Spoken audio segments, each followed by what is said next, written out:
मेरा नाम है मोहित और आपका स्वागत है हमारे यूट्यूब चैनल हिस्ट्री चैंपियन में। तो जैसा कि आप जानते हो, आपका बीएससी फोर्थ सेमेस्टर का जो केमिस्ट्री का पेपर होता है उससे संबंधित जितने भी महत्वपूर्ण प्रश्न होते हैं सारे के सारे मैं आपको करवाने वाला हूं। तो चलो शुरू करते हैं अपन वीडियो को। इससे पहले आप चैनल को सब्सक्राइब कर देना, वीडियो को लाइक कर देना और अपने दोस्तों को जरूर से शेयर कर देना है।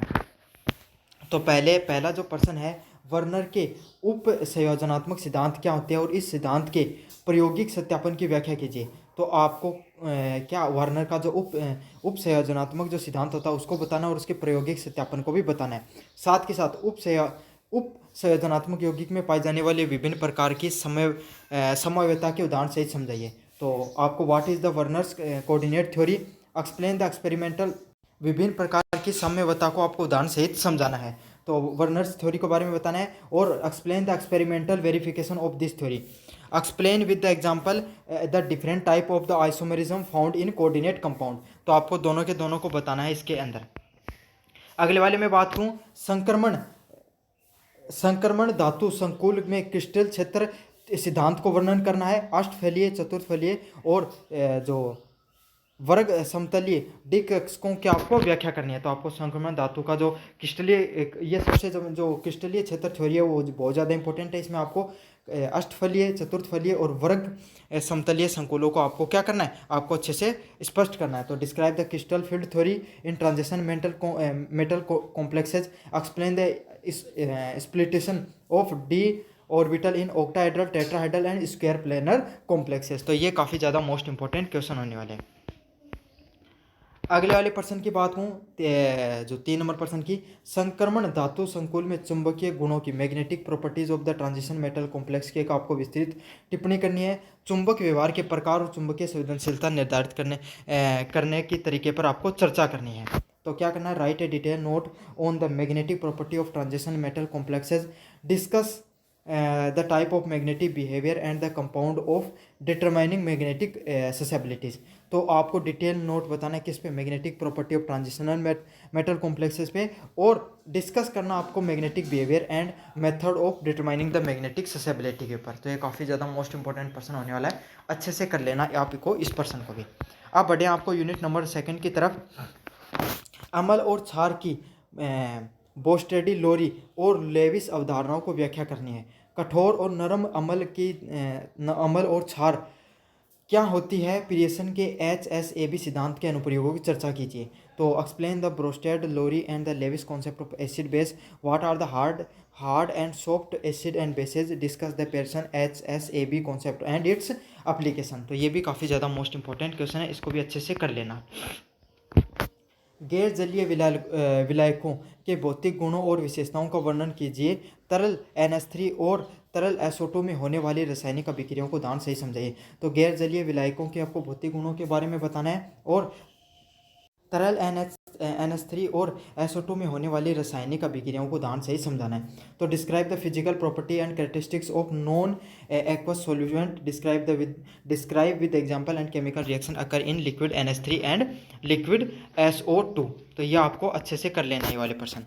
अगले वाले प्रश्न की बात करूँ, रेडॉक्स विभव डाटा, रेडॉक्स पोटेंशियल डाटा के उपयोग की व्याख्या कीजिए। रेडॉक्स चक्कर का विश्लेषण करना है। जल में रेडॉक्स स्थिरता और फ्रॉस्ट, लेटमायर और प्रोब्स आरेख की आपको विस्तृत रूप से वर्णन करनी है। तो रेडॉक्स स्थिरता, फ्रोस्ट, लेटमायर और आपके सामने प्रोबेक्स आरेख की आपको अच्छे से करना है। तो explain the usages of redox potential data, write a detail note on the analysis of redox cycle, redox stability in water, Frost, Latimer and the प्रोडेक्सिक डायग्राम्स। तो ये आपको यूनिट नंबर 2 के सबसे ज़्यादा मोस्ट इंपॉर्टेंट क्वेश्चन है, इनको अच्छे से कर लेना।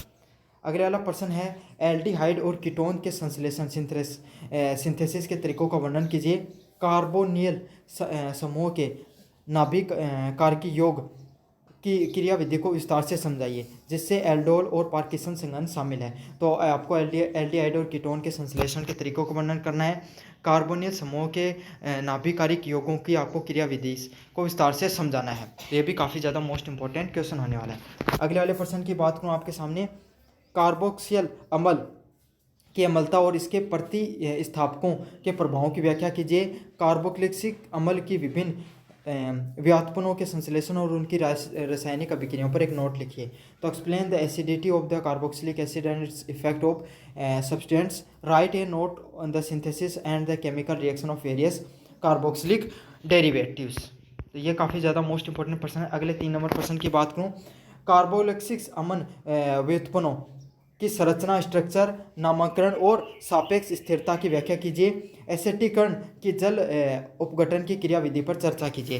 तो explain the structure, nomenclature and the relative stability of carboxylic acid derivatives, discuss the magnesium of esterification and hydrolysis acid and basic. तो ये भी काफ़ी ज़्यादा मोस्ट इंपॉर्टेंट क्वेश्चन है, इसको भी अच्छे से आपको कर लेना है।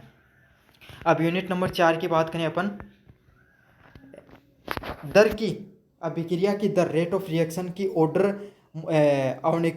कोटि आणविकता को परिभाषित कीजिए। शून्य, प्रथम व द्वितीय कोटि की अभिक्रियाओं के आपको क्या है, एकीकृत दर के नियम को व्युत्पन्न कीजिए और उनकी विशेषताएं बताइए। तो आपको क्या है, अभिक्रिया की दर की कोटि और आणविकता को बताना है तथा शून्य, प्रथम और द्वितीय कोटि की अभिक्रियाओं को आपको अच्छे से बताना है। तो इसमें क्या है, define the rate of reaction, order and molecularity, derive the integrated rate for zero, first and second order reactions and discuss their characteristics।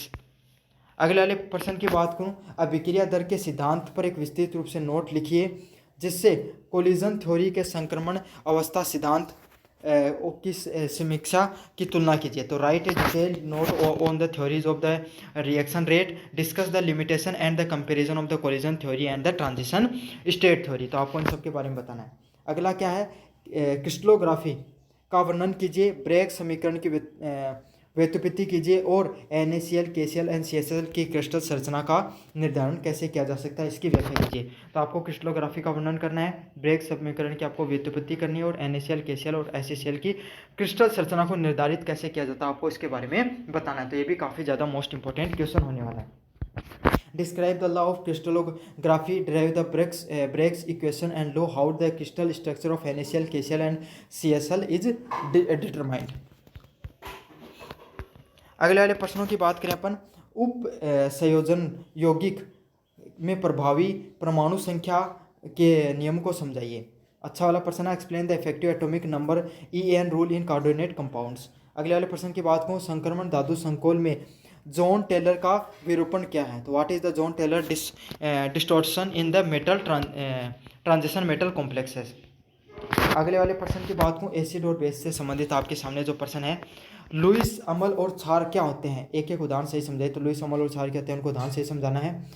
Frost, लिटमायर और प्रॉप्स आरेख के बारे में आपको बताना है। तो फ्रोस्ट, लिटमायर और प्रोवेक्स डायग्राम उसके बारे में आपको बताना है। अगला क्या है, कैलिमेशन उपचयन और वोक्स किस्मेर उपचयन के बारे में क्या अंतर होता है आपको इसके बारे में बताना। What is the difference between Clemmensen reduction and Wolff Kishner reduction के बारे में आपको बताना है। अगले वाले प्रश्न बात करें, वेल होलार्ड जेलेंस्की प्रतिक्रिया पर एक संक्षिप्त रूप से आपको क्या करना है, लेख लिखना है। प्रश्न के अगले वाला प्रश्न है, अभिक्रिया की कोटि, ऑर्डर ऑफ रिएक्शन, आणविकता के बीच में क्या अंतर होता है इसको बताना है और ब्रेग के नियम को गणितीय रूप से लिखना है और इसके पदों को समझाना है। तो right the mathematical form of Bragg's law and explain it's term. तो ये आपके काफ़ी ज़्यादा मोस्ट इंपॉर्टेंट क्वेश्चन होने वाले हैं, अच्छे से पढ़ के चले जाना आपको, आप बहुत अच्छे अंक जरूर से प्राप्त करोगे। धन्यवाद।